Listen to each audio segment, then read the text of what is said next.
നിങ്ങൾക്ക് സ്ക്രീനിൽ നോക്കിയാൽ ചില ആളുകളെ ഞാൻ നിങ്ങൾക്കത് പരിചയപ്പെടുത്തി തരാം. നിങ്ങൾക്ക് നോക്കിയാൽ ആദ്യം കാണാൻ കഴിയുന്നത് മുഹമ്മദ് ബിൻ അബ്ദുൽ വഹാബാണ്. മുഹമ്മദ് ബിൻ അബ്ദുൽ വഹാബ് ഹിജറ 1115 ജനിച്ച് ഹിജറ 1206 മരണപ്പെട്ട ആളാണ്. ഈ മുഹമ്മദ് ബിൻ അബ്ദുൽ വഹാബാണ് വഹാബി പ്രസ്ഥാനത്തിൻ്റെ സ്ഥാപകൻ. അത് മുജാഹിദി എന്ന്, സലഫികളെന്ന് വ്യത്യസ്ത പേരുകളിൽ കാലത്തിനനുസൃതമായി പോലീസിൻ്റെ അന്വേഷണങ്ങൾക്കനുസൃതമായി പേരുകൾ മാറ്റിക്കൊണ്ടിരിക്കുന്നു. ചുരുക്കത്തിൽ കണക്ക് കൂട്ടിയാൽ 240 വർഷത്തെ പാരമ്പര്യമാണ് മുഹമ്മദ് ബിൻ അബ്ദുൽ വഹാബ് അനുധാവനം ചെയ്യുന്ന വഹാബി പ്രസ്ഥാനത്തിന് ആകെയുള്ള പാരമ്പര്യം. ഈ 240 വർഷത്തെ പാരമ്പര്യമുള്ള ഈ വഹാബി പ്രസ്ഥാനം മുഹമ്മദ് ബിൻ അബ്ദുൽ വഹാബിന്റെ ഈ നിയമങ്ങൾക്കും തീരുമാനങ്ങൾക്കും ഫത്വകൾക്കും അദ്ദേഹത്തിന്റെ വിശ്വാസങ്ങളും ഈ 240 വർഷത്തെ പാരമ്പര്യത്തിൽ എങ്ങനെ സ്വർഗത്തിൽ കടക്കാൻ കഴിയും? ഇനി നിങ്ങൾക്ക് നോക്കിയാൽ കാണുന്നത് അബുൽ അഅ്ല മൗദൂദിയാണ്. അബുൽ അഅ്ല മൗദൂദിയാണ് ജമാഅത്തെ ഇസ്ലാമി സ്ഥാപിച്ചിട്ടുള്ളത്. ഒന്ന് വലുതാക്കിയാൽ ആളെ ശരിക്കൊന്ന് കാണാൻ കഴിയും.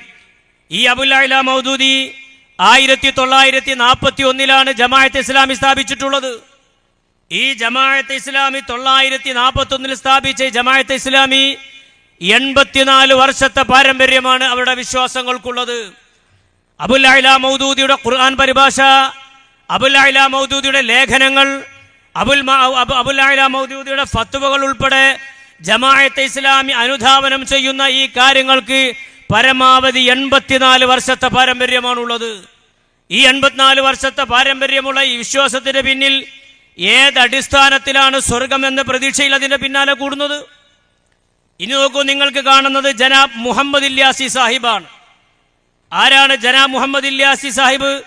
തബ്ലീഗ് ജമാഅത്തിന്റെ സ്ഥാപകനാണ്. എന്നാണ് തബ്ലീഗ് ജമാഅത്തിനെ സ്ഥാപിച്ചത്? ഹിജറ 1300 ജനിച്ച് ഹിജറ 1363 മരണപ്പെട്ട് 83 വർഷത്തെ പാരമ്പര്യമാണ് തബ്ലീഗ് ജമാഅത്തിനുള്ളത്. ആ തബ്ലീഗ് ജമാഅത്ത് തന്നെ കേരളത്തിൽ വളരെ കുറഞ്ഞ കാലത്തെ പാരമ്പര്യമാണ് കേരളത്തിൽ തബ്ലീഗ് ജമാഅത്തിനുള്ളത്. സൗകര്യം പോലെ തബ്ലീഗ് ജമാഅത്തിന്റെ പ്രസംഗങ്ങൾ, അവിടെ വിശ്വാസങ്ങൾ സൗകര്യം പോലെ ഇൻഷാ അല്ലാഹ് പറയും. അതുപോലെ തന്നെയാണ് മിർസ അഹമ്മദ് ഗുലാം ഖാദിയാനി. മിർസ അഹമ്മദ് ഗുലാം ഖാദിയാനി എന്ന് പറയുന്ന ആ മനുഷ്യൻ, അദ്ദേഹത്തിന്റെ വിശ്വാസങ്ങൾ, അദ്ദേഹത്തിന്റെ അനുഷ്ഠാനങ്ങൾ, അദ്ദേഹത്തിന്റെ നിലപാടുകൾ 1835 മിർസ ഗുലാം അഹമ്മദ് ഖാദിയാനി ഈ അഹമ്മദിയ മുസ്ലിം ജമാഅത്ത് എന്ന പ്രസ്ഥാനം ഉണ്ടാക്കുന്നത്. പരമാവധി കണക്ക് കൂട്ടിയാൽ 190 വർഷത്തെ പാരമ്പര്യമാണ്. അബുൽ അഅ്ല മൗദൂദി പറയപ്പെട്ട മിർസ ഗുലാം അഹമ്മദ് ഖാദിയാനി ഇസ്ലാമിൽ നിന്ന് പുറത്താണെന്നും അദ്ദേഹം പച്ച കാഫിറാണെന്നും ആദ്യമായി ലോക ചരിത്രത്തിൽ ഫത്വ പുറപ്പെടുവിച്ചത് ബഹുമാനപ്പെട്ട സമസ്ത കേരള ജംഇയ്യത്തുൽ ഉലമയാണ്. ആ ഫത്വയിൽ സമസ്ത കേരള ജംഇയ്യത്തുൽ ഉലമ ഇന്നും ഉറച്ചു നിൽക്കുന്നു. ലോക ഇസ്ലാമിക സംഘടനയായ റാബിത്തത്തുൽ ആലമിൽ ഇസ്ലാമിയ പോലും സമസ്തയുടെ തീരുമാനത്തെ അംഗീകരിച്ചിരിക്കുന്നു. ഇന്നും ആ അംഗീകാരം നിലനിൽക്കുന്നു എന്നത് വാസ്തവമാണ്. ഞാനത് വിശദീകരിക്കുന്നില്ല. അതുപോലെ തന്നെ 1962 രൂപീകൃതമായതാണ് ചേകന്നൂർ മൗലവിയുടെ ഖുർആൻ സുന്നത്ത് സൊസൈറ്റി. 1962 എത്ര വർഷത്തെ പാരമ്പര്യം?